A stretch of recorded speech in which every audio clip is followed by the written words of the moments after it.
Season 3 starts with pure chaos. The rebellion has failed spectacularly, and the aftermath is absolutely devastating.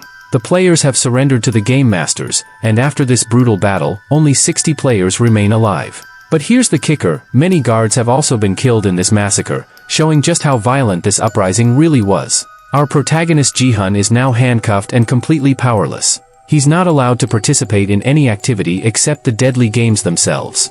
And here's where it gets really heartbreaking, all the surviving players are mourning their defeat right in front of him, and they're all blaming one person for their failure, Lee. You see, Lee had gone down to retrieve the weapons during the battle, but when fear took over, he couldn't make it back up. The female fortune teller, that mysterious woman we've been watching, comes over and starts taunting Ji-hun mercilessly. "I told you nothing would come of this," she sneers. Ji-hun's rage explodes as he grabs the fortune teller by the throat and starts choking her. It takes multiple people to pull him off her, but you can see the fury burning in his eyes. When the voting happens again, prepare for your heart to sink into your stomach. Despite everything they've been through, despite all the death and suffering, most people still want to continue this deadly game. Ji-hun becomes even more devastated by this decision, but there's no turning back now. The next morning, as they walk toward the game room through the corridor, they encounter a sight that will haunt your nightmares forever. Hanging from the ceiling are the dead bodies of everyone who died in yesterday's battle, like grotesque decorations meant to terrorize the survivors. This horrifying display is more than enough to scare everyone into submission. Inside the game room, the rules are explained for what might be the most diabolical game yet. There's a massive ball filled with smaller balls of two colors, red and blue. Every person must pick one ball, and whatever color they get determines their fate. Red balls mean you're on the red team, blue balls put you on the blue team. But here's where it gets insane. This is essentially a deadly game of hide and seek called keys and knives. The blue team has to hide while the red team hunts them down and kills them. Every single person on the red team must kill someone from the blue team, or they'll be executed themselves at the end of the game. The red team gets knives for killing, while the blue team receives keys. These keys open doors to hiding spots built throughout the arena, small rooms where they can try to save their lives. The name Keys and Knives suddenly makes terrifying sense. And here's the cruel twist of fate, Ji-hun ends up on the red team with a knife in his hand, while Lee, the person he's most furious with, is on the blue team. Ji-hun could literally kill Lee himself, and Lee knows it. Meanwhile, outside this island of horrors, we see Junho still desperately searching for the Squid Game Island. But here's a shocking revelation, his biggest obstacle is his own partner.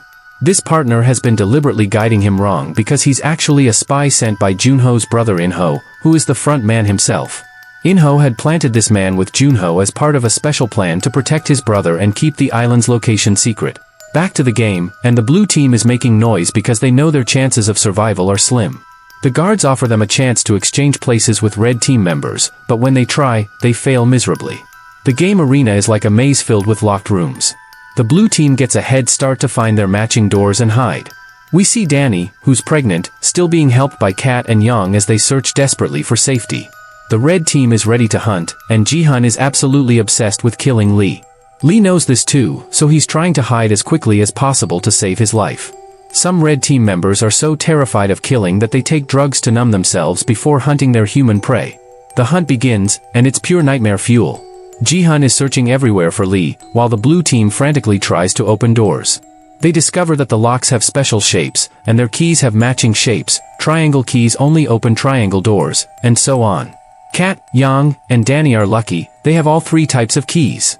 This means they can open any door and even find the special door that requires all three keys, which leads directly to safety. Both Yang and Danny trust Kat completely and give her their keys so she can quickly find this special door. But disaster strikes when Danny slips and falls, injuring her stomach just as a red team member finds them. Kat fights heroically and kills the attacker, then helps Danny escape. Meanwhile, two boys who had already completed their killing quota decide to kill even more people to reduce the competition and increase their share of the prize money. Ji-hun finally spots Lee and chases after him, but it turns out to be a case of mistaken identity, it's just another boy who looks like Lee. Lee continues escaping, but another red team member catches him and stabs his leg with a knife. Before he can finish the job, Lee kicks the attacker and manages to escape again. And then, in the middle of all this chaos, Danny goes into labor. Right there in the game arena, she gives birth to a baby girl. Yang helps deliver the baby and even cuts the umbilical cord with a knife hidden in her hair. It's a moment of pure beauty in the middle of absolute hell. The front man receives a call from his spy reporting that Junho is still searching for the island and won't give up. The front man's orders are chilling: no matter what happens, don't let them reach this island. And if they somehow succeed in getting here, kill everyone. Meanwhile, Neol, the guard who had been secretly saving people, successfully rescues a man who turns out to be the father of his friend, a man with blood cancer who entered the games to pay for treatment. Back in the game, Ji-hun is consumed with rage when the female fortune teller approaches him.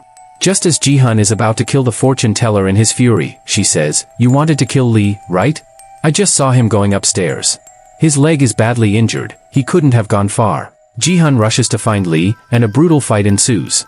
Finally, Ji-hun kills Lee, getting his revenge. But even after helping Ji-hun, the fortune teller doesn't escape. Another player kills her immediately after. While trying to save Danny and Yang, Kat makes the ultimate sacrifice and dies protecting them. Her death devastates both survivors. In a shocking moment, Yang's own son appears and begs his mother to kill Danny so he can survive, but Yang refuses to support him and protects Danny instead. The boy is about to force himself on Danny when the game time runs out. The guards arrive and shoot the boy right in front of his mother's eyes. His body is dragged away as everyone returns to the main area. When they return, Ji-hun is immediately handcuffed again, and everyone sees their winnings. It's a substantial amount for each survivor. Yang makes an emotional plea to everyone: please vote to stop the game. Don't be greedy anymore. Everyone's life will be saved. If not for yourself, then at least have mercy on Danny and that little girl who became part of this game the moment she was born. But her words fall on deaf ears. Too many people vote to continue the game, and Yang is completely shattered by this decision.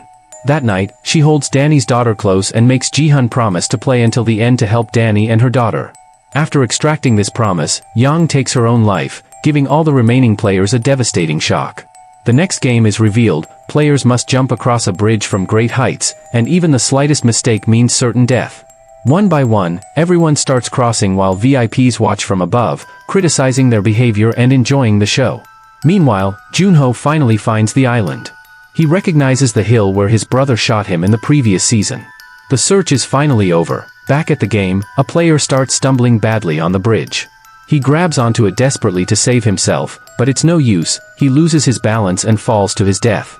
Everyone behind him becomes more cautious, jumping with extreme care while the VIPs watch with sick fascination. Then the VIPs make a horrifying decision: Danny's baby daughter will also be counted as a player and must participate in the games.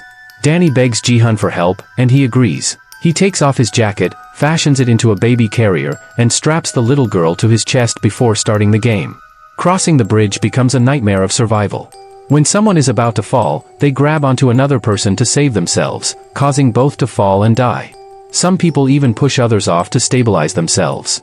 To save himself, Ji-hun also pushes someone off the bridge, a person who was too scared to move and had blocked his path for too long. Ji-hun successfully crosses the bridge, but Danny, who comes last, cannot make it. She dies at the end of the game, and watching her death from a distance completely breaks Ji-hun.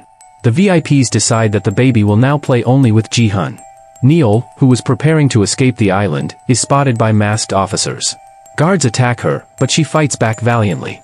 When the remaining players return to the lounge and learn that Danny's share of the money will go to her daughter instead of being distributed among them, they become furious. They even plan to kill this innocent child. The guards save the girl's life, but her survival isn't good news for the other players. They decide to kill both Ji-hun and the baby before the next game. The frontman, who has been monitoring everything, learns of this plan. Before the final round, he calls Ji-hun to his office for a private meeting. When Ji-hun arrives, he's shocked to discover that the front man is none other than In-ho, the person he considered a friend from the very beginning. In-ho had shown Ji-hun sympathy throughout the games, and the game officials had even confirmed his death, making Ji-hun sad about losing his friend. But now, seeing In-ho as the front man, Ji-hun's trust in everyone completely collapses. "I called you here to make a deal," the front man tells Ji-hun calmly. "All the players are planning to kill you and that innocent girl. That's why I'm offering you this deal. Kill everyone before the final round of the game, and I'll give you all the prize money and save this child." Meanwhile, Junho realizes that one of his companions has been deceiving him and leading him astray. This traitor is actually In-ho's man, sent to mislead the search. When Junho discovers the betrayal, a fight breaks out. The spy had orders to kill everyone if the police reached the island, but he ends up getting killed in the fight with Junho instead. Neol, who was under attack by guards, makes a deal with them. If they value their lives, they should let her return to the island. She agrees but first manages to get the child's father to safety. Then she returns to the island, goes to a secret room, and shoots several officers while fighting others, forcing them to erase all evidence of the man's escape. That night, Ji-hun faces the ultimate moral dilemma. Should he really kill all the players? He goes to everyone's beds with a knife in his hand, but before killing anyone, his conscience stops him. He realizes he's not a killer and abandons his plan to murder everyone. In-ho, who has been watching Ji-hun closely, remembers his own past when he received the same offer in the 2015 game. Unlike Ji-hun, In-ho had accepted the deal and killed everyone. But seeing Ji-hun's choice, he realizes that not all people are as greedy as he was. The next day brings another game, one stranger than all the others. 3 ship towers are built, and after climbing them, players must betray their companions and throw them down to save their own lives. Here, Jack reveals the truth. He's the biological father of the baby girl and is now determined to save her. To protect his daughter, Jack picks up a rod and pushes an old man off the tower, then continues killing other players in the same way. Everyone fights each other to survive, and whoever successfully brings someone down wins a round. Jack kills and eliminates most people to increase his prize money. In the middle of these rounds, one man takes his own life to save the child.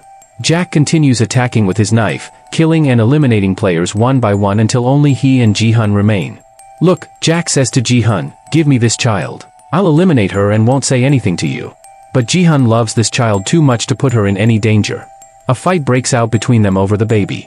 During their struggle, Jack finally manages to grab his daughter and is about to throw her down. All the VIPs are watching, waiting eagerly and observing the girl's behavior while Ji-hun pleads desperately, don't do this, don't throw this child. In a moment of pure heroism, Ji-hun pushes Jack to catch the child and quickly grabs his jacket containing the baby.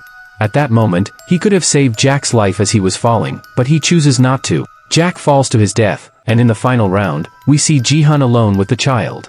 Outside the island, Junho has also reached the location. He sees the man Neil rescued and saves him, then prepares to search the island with all his guards to find the Squid Game facility. In the final round inside the game, Ji-hun holds the child in his hands, lost in deep thought. The VIPs observe human behavior and place bets on whether Ji-hun will kill the child to save his own life and claim the prize money. After thinking deeply, Ji-hun presses the button for the final round, shocking all the VIPs as they wait to see what he'll do. Everyone expects him to drop the child, but instead, Ji-hun sets the child aside safely and, without showing any emotion, takes his own life by jumping from the tower. This act shocks everyone, the VIPs, even the frontman himself. By doing this, Ji-hun proves that he's still human, not an animal, and that humanity still lives within him. The VIPs never expected the game to end this way. The frontman is deeply disturbed by Ji-hun's death. Ji-hun had won 2 games and had access to enormous wealth. He could have lived a luxurious life, but he chose the humanity within him and sacrificed his life to save a little girl. The frontman begins questioning himself. Where did his own humanity go? He had won only 1 game, but look what he became. He comes out from his observation area and picks up the little girl, still thinking about Ji-hun's sacrifice. At that moment, Junho enters and finds his brother. He points a gun at In-ho from behind, not knowing that his brother is holding a child. Junho wants to kill him because he's a criminal, but he can't do it. After all, In-ho is still his brother.